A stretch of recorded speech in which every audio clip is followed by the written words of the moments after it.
Big moves are happening in the office retail space. Staples and competitor Office Depot are spiking after activist investor Starboard Value acquired a stake in Staples and raised its stake in Office Depot. Speculations are Starboard will push for the two to merge. Joining me now is Ronald Orol, the senior editor at The Deal, who's been following the story for us. Hi, Ronald. Hi, how's it going? Great. So investors are reacting positively to the potential merger, but it's only been about a year since Office Depot combined with Office Max. If plans are to merge with Staples, how easy will it be to get past regulators, especially given that consumers will have even less options now when it comes to brick and mortar for office supplies?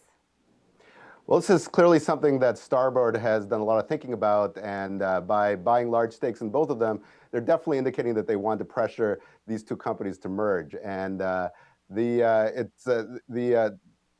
thinking behind it, according to some of the people I've talked to familiar with Starboard, is that the 2013 Office Max, Office Depot Federal Trade Commission decision basically laid open the door for this merger.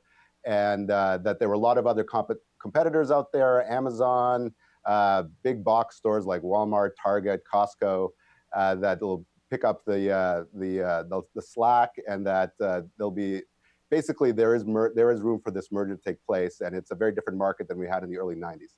And as you noted in your article, Starboard's founder stepped down from Office Depot's board in September. How does that play into all of this?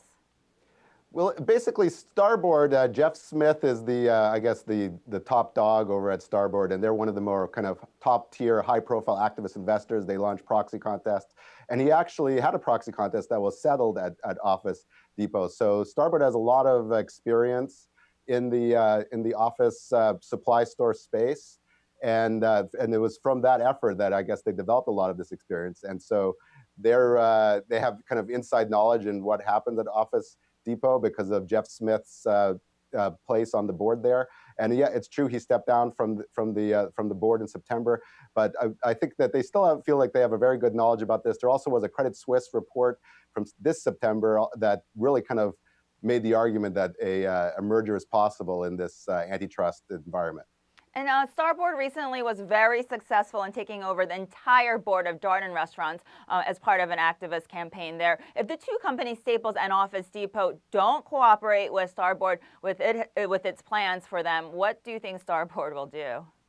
That's actually quite interesting because most activists don't take over the entire boards of companies or even try to take over the majority of a board of a company.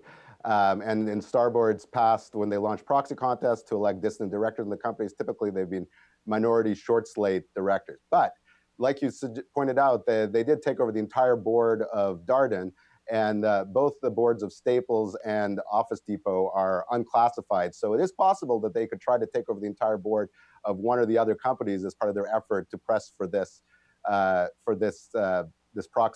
effort to combine the two companies.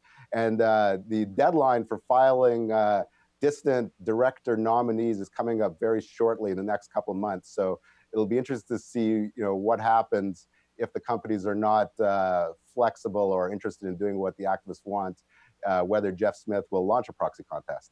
Ron, thanks so much for following the story for us. Thank you. Ronald Orol, he's a senior editor at The Deal, and I'm Susanna Lee for TheStreet.